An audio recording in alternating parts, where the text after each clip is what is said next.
what to look for in a market before you invest in multifamily. We'll keep the discussion a little bit more specific to multifamily, and we'll kind of talk about these different pieces of criteria that really help folks hone in on a market that meets their investing goal. Perfect. So when I saw in the chat box several people kind of Southeast US locations, I heard Carolinas, Atlanta, Jacksonville, some of the Florida other markets, even into the central part of the US and into the Northeast. So the same fundamentals really apply. So one of the first things that we do when we're looking to invest in a specific market, we will pull up an MSA. So I'm going to use Charleston, South Carolina as an example. Charleston is really comprised as a MSA of 3 different counties. You have Berkeley County, Dorchester, and Charleston County, and that's kind of called the Tri-Counties area. What we do when we're looking to invest in a particular market, MSAs are really big. And so we try to identify some of the better school districts and the higher household income areas within kind of 3-mile circumferences. And so within an MSA, we're getting very specific into what particular zip code, neighborhood, or city within an MSA, or town or village within an MSA that we want to target, because we look for very specific information. We'll take, if we're evaluating a property, we'll figure out what the average in-place rental rate is, and we'll do the quick math of multiplying that rental rate by 3 to get how much monthly income people need to earn on a minimum. And then we will multiply the monthly by 12 to get an annual salary of kind of what someone at that property, if they're going to live at that property, how much income do they need to make? And then we'll go to the financial data and say, okay, what is the average household income for this 3-mile radius around this property in this particular neighborhood? And so it allows us to really do a deep dive into the economics that drive the market, and ultimately that give you an indication as to the probability for folks to afford the rent, pay the rent, and the demand that's there in the market. So let me kind of jump in. MSA stands for, I think it's basically just like a metropolitan area. I would just Google it real quick. I don't want to make something up on the fly. Let's see here. All right. California single family is another criteria that someone's looking at. I'm going to go through some of these chat things and read a few comments here. So, okay, growing the portfolio as well as cash flow. Very good. A question in here in terms of criteria in the past year. Our criteria has not changed much over the past year. We have certainly seen slower trading volume between buyers and sellers. We look at about 8 cities in the Southeast US. Specifically within those cities, we're looking at the best neighborhoods of those cities. And we're looking for properties that are, typically around 200. So our criteria is very specific. We want a city that has a growing population, So this helps us hone in on economic factors that need to be present for us to buy in a location. So a growing population, a growing job market, meaning new businesses, new jobs, consistent growth in that area. We've also started to look at the kind of annual salary increases compared to inflation, because we want to see that pay is outpacing inflation in these specific areas that we're looking at. So that's another component. And then we really want to make sure the average household income in a 3-mile radius is well above what the minimum requirement is to live actually at the property. And so that allows us to make sure we're buying in an area where most people can afford to live at this nice, high quality Class A apartment community, and they're going to pay their rent on time. So our criteria, we really shifted back in 2019. And it proved to be a very, lucky strategy, really. We kind of pivoted in 2019 away from Class B value add deals and more outside markets, or kind of on the edge of larger cities. And really focused on high quality Class A apartment communities. And when COVID came around, our portfolio performed very, very well because we were in really high quality neighborhoods. In the Class A space, most of our residents did not suffer job loss due to, COVID shutdowns or anything like that. And so we learned a great deal during that time. Our portfolio performed quite well in terms of occupancy remaining high, monthly collection rates remaining very high, and the residents were able to absorb some of the rental rate increases that were, flowing across the country. And so that criteria is something we've kind of stuck to, even through this kind of slower period where right now there's a little disparity between what sellers want to sell for and what buyers want to pay.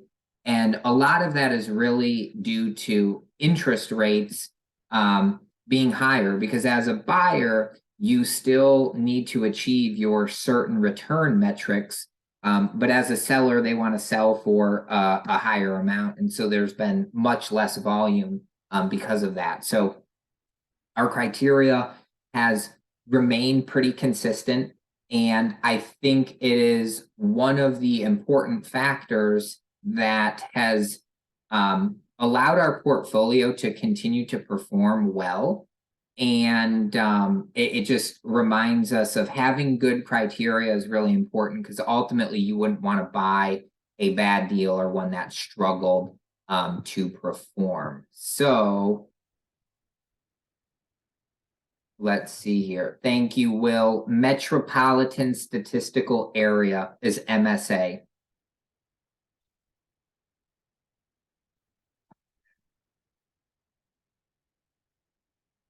Perfect. All right. If anybody has questions, specific or general, put them in the chat box. I am trying to do my best here to bounce back and forth, but use the chat box, ask me any questions. So really that criteria kind of directs you into primary, secondary, or tertiary markets. And so we typically fall into that secondary market. Primary markets, if you were to look at a CBRE or a CoStar report of primary markets primary multifamily real estate markets in the United States, I would say there's probably around 5 to 10 primary markets. These are your major metros that have, typically millions of people in the population. So New York City, LA, San Francisco, Miami. What are some of the other big metros? Chicago, Seattle, Washington. When you think primary, think of major cities and a high number of people. That's kind of your primary markets. Typically, primary markets are relatively stable in where their cap rates trade because of the underlying economics and historical economics of that market. New York City real estate, San Francisco real estate, LA real estate. People are typically always going to live there. There's a demand for it, and you have pretty good population to help drive that market. Secondary markets are probably the markets kind of in the 10 to 50 rank in terms of population. So this could be like a Phoenix, Arizona, a Las Vegas, Nevada, could be a Charlotte, North Carolina, a Raleigh, North Carolina, kind of larger populations, a diverse job market, and again, a real demand for rental units and a good population to do that.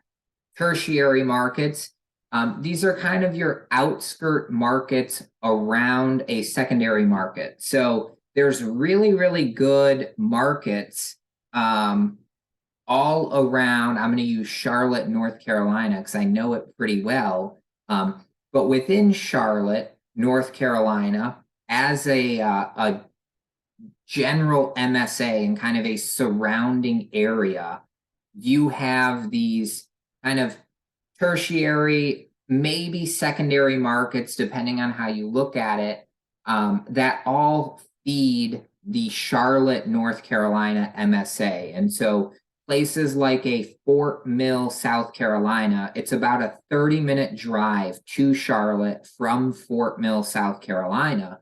But it's a great multifamily market to invest in. You have a little bit more growth occurring in the Fort Mill, South Carolina area because there's undeveloped land versus if you look at a downtown Charlotte, all the land downtown is developed, it's utilized, it's kind of at its highest and best use. And so these kind of secondary, tertiary markets are where you're going to typically see the growth and a little bit more value add potential, or even new developments, lease up deals coming out of it. So a Fort Mill is a great kind of submarket to the Charlotte MSA. Mooresville, North Carolina is another kind of secondary, tertiary market to a Charlotte. It's still driven by a lot of the Charlotte economic fundamentals, but it's an area that's about 30 minutes outside of Charlotte, a little bit, I suppose, northwest of the city. And it's a great community area, very family friendly. There is a large population of folks that live on a very large lake out there. And so it's a good submarket to Charlotte. There's some really good value opportunities to buy and own in that area. And so that's kind of what we think of these other economic factors. What is the MSA? But then what is going on specifically in that submarket? So let me pause and take a couple of minutes to review the chat box. There's a few things in here. So feel free to use this chat box. I want to make sure you all get everything out of this webinar that you have come here for. So feel free to ask any questions out there. Let's see here.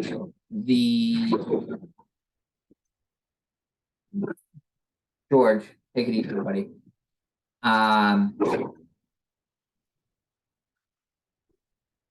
Do you look for more cash flow or overall return when evaluating market? Give me 1 second here.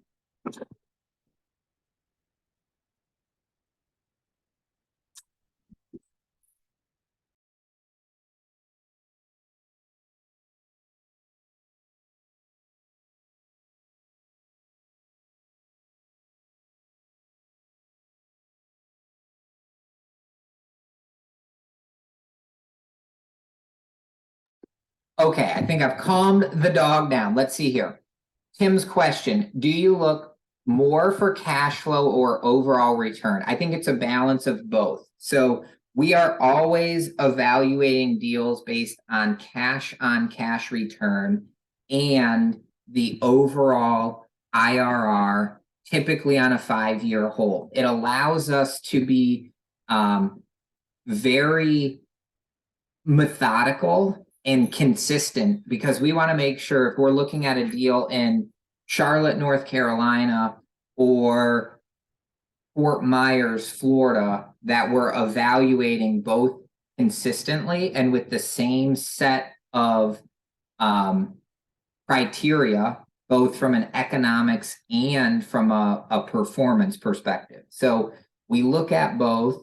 I think in some instances, you could give up a little bit on cash flow if the overall return is more. And that might be like a lease-up deal where you're buying it directly from a builder.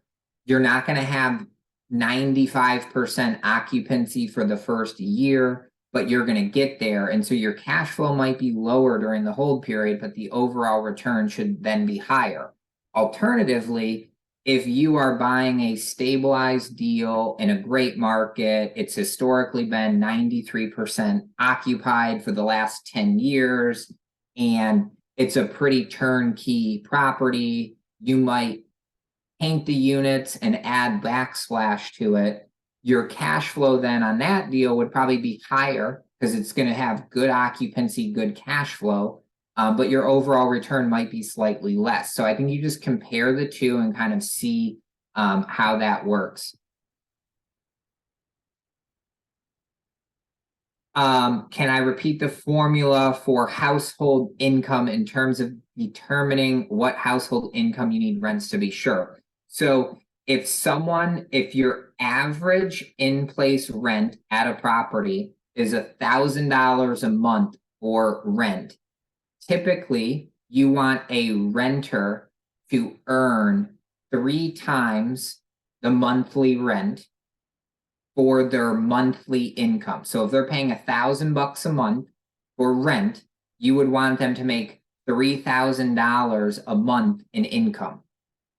Then you take the 3,000 and you multiply it by 12, and you'd say, okay, we need the average household income to, at a minimum, be $36,000 a year for them to afford the rent of $1,000 a month. However, you always want to have some buffer in that. And so if your average in-place rental rate is $1,000 a month, I would say having an average household income for a 3-mile radius around your property, you'd probably want to see at least $50,000 of household income in that 3-mile radius for you to have a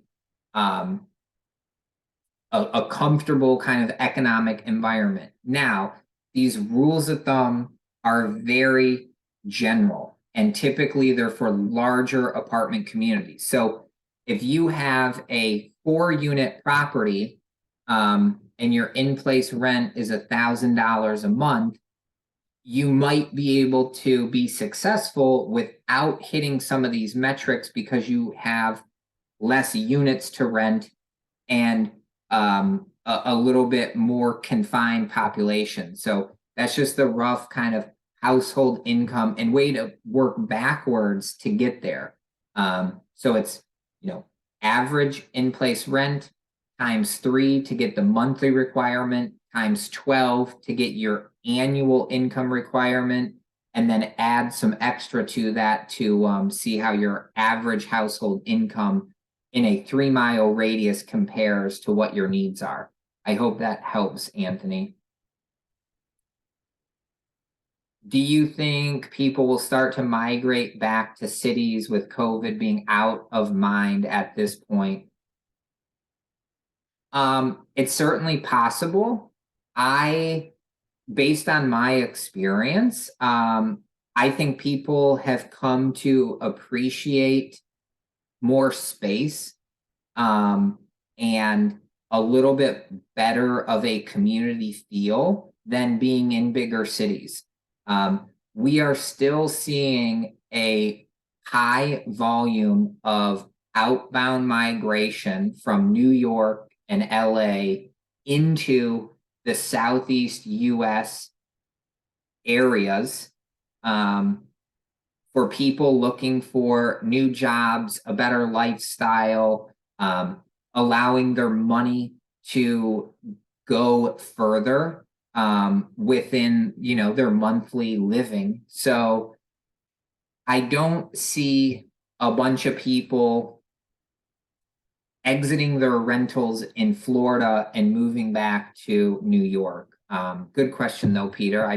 I think people enjoy the lifestyle and the benefits of being out of those high-priced, small square footage cities. Suggestions on investing in the DFW market.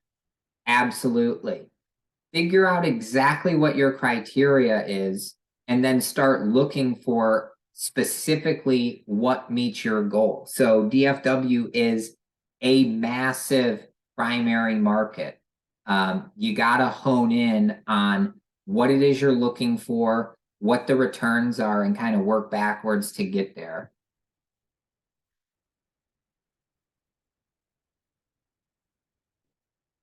What is happening to syndicators that have 5-year exits in 2023? Martin, I would expect that people are holding deals longer.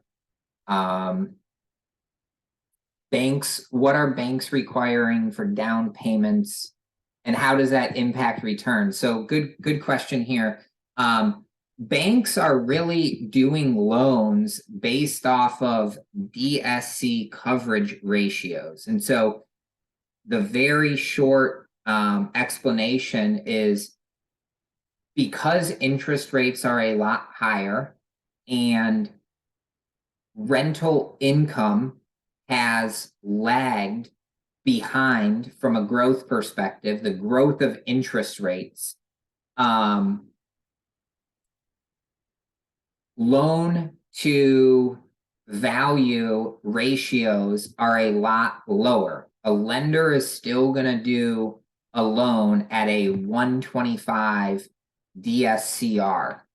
And so basically what that means for kind of all commercial real estate, multifamily included, you typically need to bring about 40% equity to get a deal done. So if you are buying a deal for $10 million, you might be able to get a loan for about $6 million, and you would then need to bring about $4 million to that deal to get it done. About 2 years ago, I think loans were probably closer to this 70% loan to value range. And so returns have definitely been squeezed in terms of what your IRR and cash on cash look like, because deals are requiring a lot more equity nowadays. And so when your equity goes up, your returns come down slightly because you have more equity that needs to earn a return. And so it's spread out across a higher equity number. So I think we'll continue to see that kind of stay where it's at right now until rates come down and you're able to get more debt. Now, our investment philosophy really encompasses longer term value. And so I think, even buying a deal today that requires, 40 or 50% equity, it still can be a smart decision because you have less debt on the property. Ideally, if rates come down, maybe you can refinance and lower your principal and interest payment and ideally make more cash flow along the way. So I think there's some good outcomes that can come from it. But again, you just need to be very smart and specific in your criteria and your fundamentals of what you require.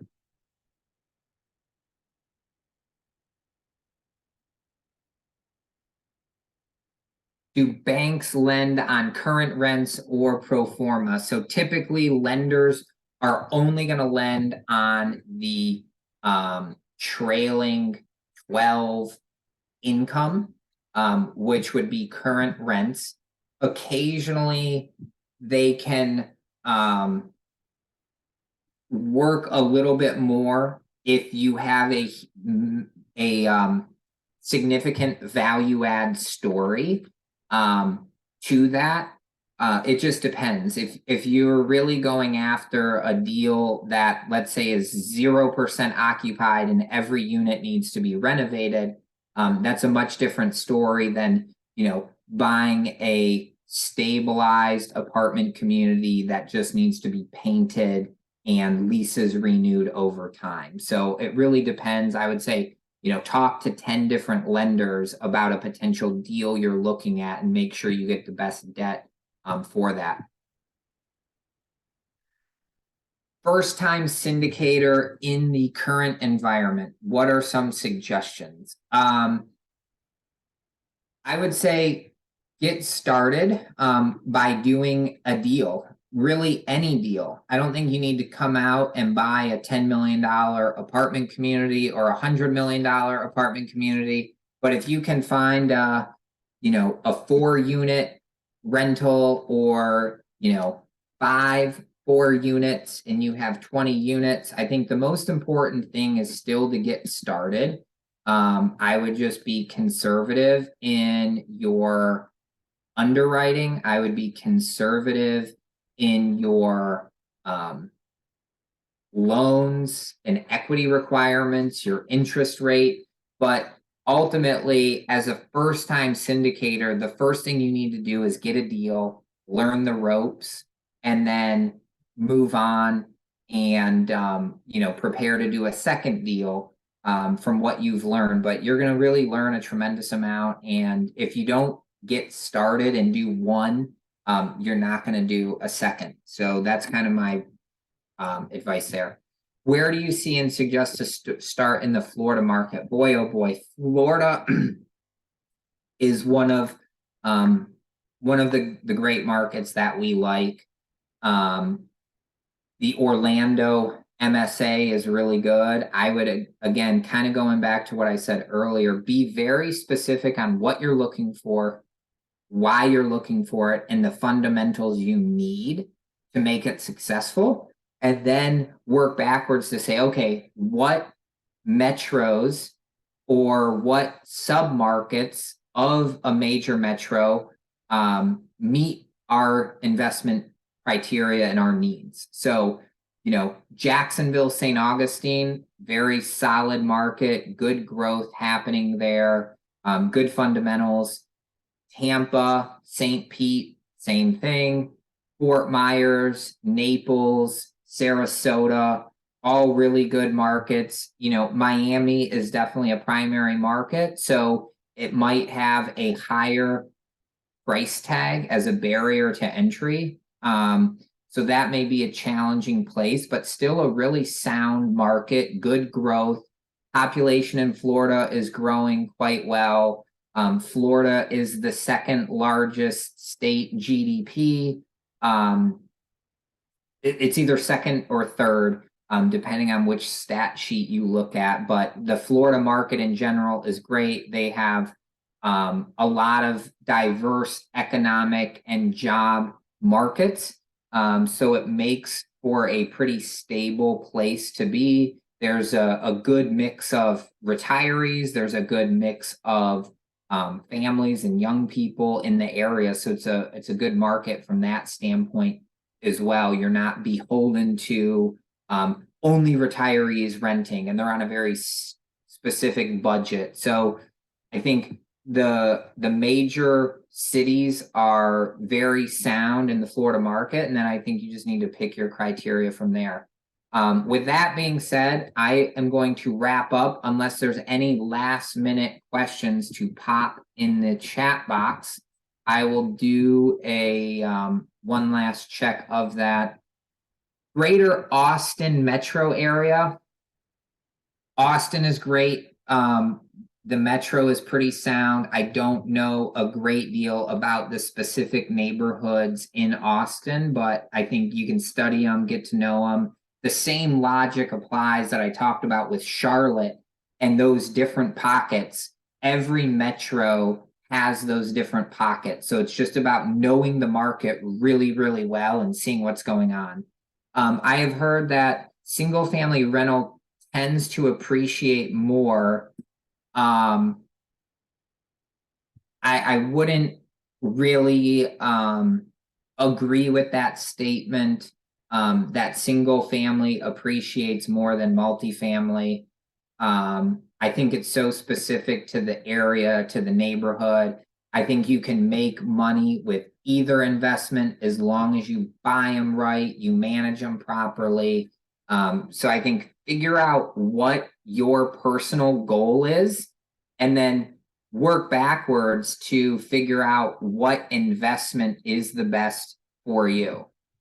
That being said, thank you everyone for joining, and we will be here same time, same place next week.